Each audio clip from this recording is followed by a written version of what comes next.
سورت التوبہ مدنی سورت ہے، 9 ہجری میں نازل ہوئی، 16 رکوع ہیں، 129 آیات ہیں۔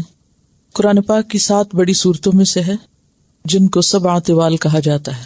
طوال طویل سے ہے، زمانہ نزول کے اعتبار سے آخری دور کی سورتوں میں سے ہے، 9 ہجری میں، اور 9 ہجری کا بھی تقریباً آخر بنتا ہے۔ سورت الانفال میں جنگ بدر کا ذکر ہوا، جو مسلمانوں اور کفار مکہ کے درمیان پہلی جنگ تھی، اور اس سورت میں یعنی سورت التوبہ میں غزوہ تبوک کا ذکر ہے، اور بہت سی آیات اس غزوہ سے متعلق ہیں، اور اس کے بعد میں جو کچھ ہوا، جو کہ مسلمانوں کی اہل روم کے ساتھ یا ویسے بھی نبی صلی اللہ علیہ وسلم کی موجودگی میں لڑی جانے والی آخری جنگ ہے۔ جنگ بدر میں مسلمانوں کی تعداد صرف 313 تھی، جبکہ غزوہ تبوک میں یہ تعداد 30,000 تھی۔ اس سورت کے کئی نام ہیں، تقریباً 9 نام مفسرین نے بیان کیے ہیں، لیکن ان میں زیادہ تر مشہور التوبہ، البراءہ ہے۔ اس کے علاوہ اس سورت کو الفاتحہ اور الکاشفہ بھی کہا جاتا ہے۔ التوبہ، جس کا لفظی معنی توبہ کرنا اور اللہ کی طرف رجوع کرنا، اپنے گناہوں سے معافی مانگنا ہے۔ قرآن پاک کی کسی بھی سورت کے مقابلے میں اس سورت میں توبہ کا لفظ سب سے زیادہ آیا ہے، تقریباً 17 بار آیا ہے۔ سورت البقرہ میں 13 دفعہ اور سورت النساء میں 12 دفعہ آیا ہے، لیکن یہاں اس جگہ پر 17 بار آیا ہے۔ اور اگر دیکھا جائے تو اس سورت میں تمام لوگوں کو توبہ کی دعوت دی جا رہی ہے، جن میں کفار مکہ بھی ہیں، مشرکین عرب بھی ہیں، منافقین بھی ہیں، مرتدین بھی ہیں، مترددین بھی ہیں، تمام گروہوں کو توبہ کی دعوت ہے۔ اس کے علاوہ اس سورت کو سورت البراءہ بھی کہا جاتا ہے، اس سورت کے پہلے لفظ سے، براءۃ من اللہ سے۔ برات کا معنی ہوتا ہے بری ذمہ ہونا، بیزار ہونا۔ تو چونکہ اس سورت کے آغاز میں وہ آیات ہیں جن میں مشرکین سے برات کا اظہار کیا گیا ہے اور ان سے کیے ہوئے تمام پچھلے معاہدات منسوخ کرنے کا اعلان ہے، تو اس مناسبت سے اس کو سورت البراءہ بھی کہا گیا۔ فادحہ کا معنی ہوتا ہے رسوا کرنے والی، چونکہ اس میں منافقین کی تقریباً 55 ایسی باتوں کا ذکر ہے جن کے ذریعے ان کے سارے حالات کو کھول کے رکھ دیا گیا، تو اس بنا پر اس کو الفادحہ ضاد کے ساتھ، جیسے فاتحہ تے کے ساتھ ہے، ایسے یہ ضاد کے ساتھ فادحہ بھی کہا گیا۔ فضیحت اردو میں استعمال ہوتا ہے رسوائی کے معنوں میں، تو رسوا کرنے والی۔ کاشفہ بھی اسی بنیاد پہ کہا گیا، کاشفہ کا معنی ہوتا ہے کھولنے والی، یعنی ان کے عیب اور ان کے جرائم کو۔ قرآن پاک کی یہ واحد سورت ہے جس کے شروع میں بسم اللہ الرحمن الرحیم نہیں آتا۔ اس کی بہت سی توجیحات کی گئی ہیں، لیکن جب حضرت عثمان رضی اللہ تعالیٰ عنہ سے یہ پوچھا گیا تو انہوں نے ایک ہی بات میں جواب دیا کہ میں نے نبی صلی اللہ علیہ وسلم کو اس سے پہلے بسم اللہ پڑھتے نہیں سنا، یعنی آپ نے بسم اللہ نہیں لکھوائی، لہٰذا اس سورت کے شروع میں بسم اللہ نہیں لکھی جاتی۔ اور اس میں کیا حکمت ہے کہ بسم اللہ نہیں ہے؟ جیسے کہ آپ اس کا آغاز دیکھ رہے ہیں کہ براءۃ من اللہ ورسولہ، یعنی برات اور بیزاری کا اظہار ہے۔ جیسے کہ آپ جانتے ہیں کہ بسم اللہ جو ہے اس میں اللہ تعالیٰ کی صفت رحمت جو ہے اس کا 2 بار ذکر ہے، تو برات اور رحمت پھر 2 مختلف چیزیں ہو جاتی ہیں۔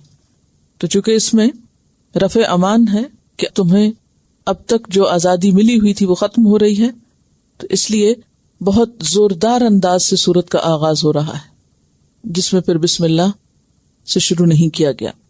اس سورت کو سمجھنے کے لیے کچھ تاریخی پس منظر بھی وقتاً فوقتاً ہمیں آیات کی مناسبت سے دیکھنے ہوں گے۔ ابتدائی 1 سے 37 آیات جو ہیں یہ ایک وقت میں نازل ہوئی، اور ان میں مشرکین عرب کے ساتھ کیے ہوئے معاہدات کی منسوخی کا اعلان ہے۔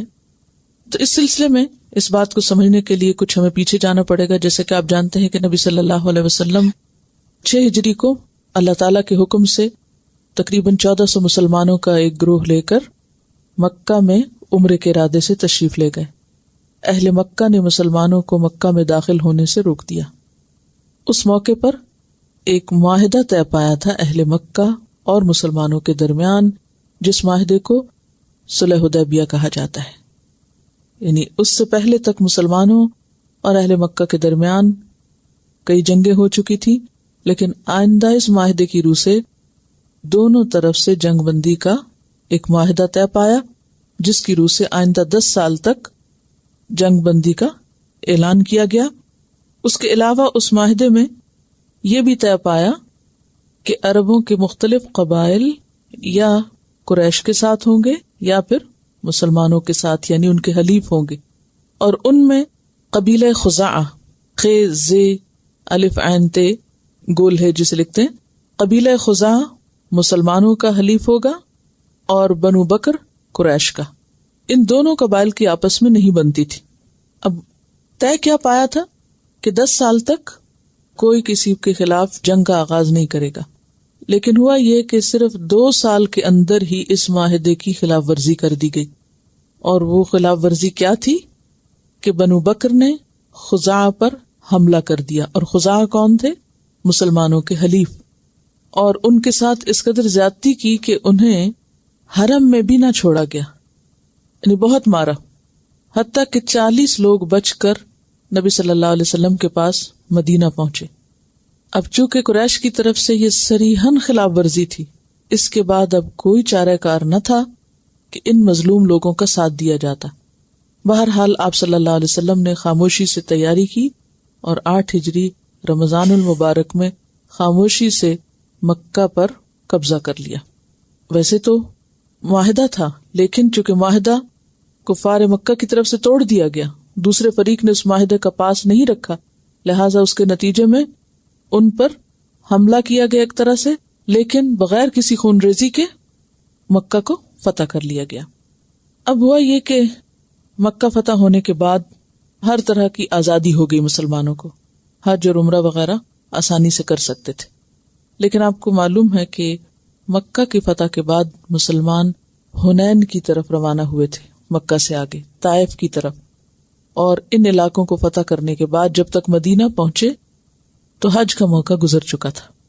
بہرحال اس سال یعنی 8 ہجری میں مسلمانوں اور مشرکین نے مشترکہ طور پر حج کیا۔ 9 ہجری میں نبی صلی اللہ علیہ وسلم نے حضرت ابو بکر رضی اللہ تعالی عنہ کو امیر حج مقرر کر کے روانہ کیا اور ان کو کچھ ہدایات دی، لیکن ان کے جانے کے بعد سورۃ توبہ نازل ہوئی، جس کے شروع میں یہ کہا گیا کہ اب آئندہ مشرکین کے ساتھ ہر طرح کے معاہدات ختم کر دیے جائیں گے اور ان کو اب مزید مہلت نہیں دی جائے گی۔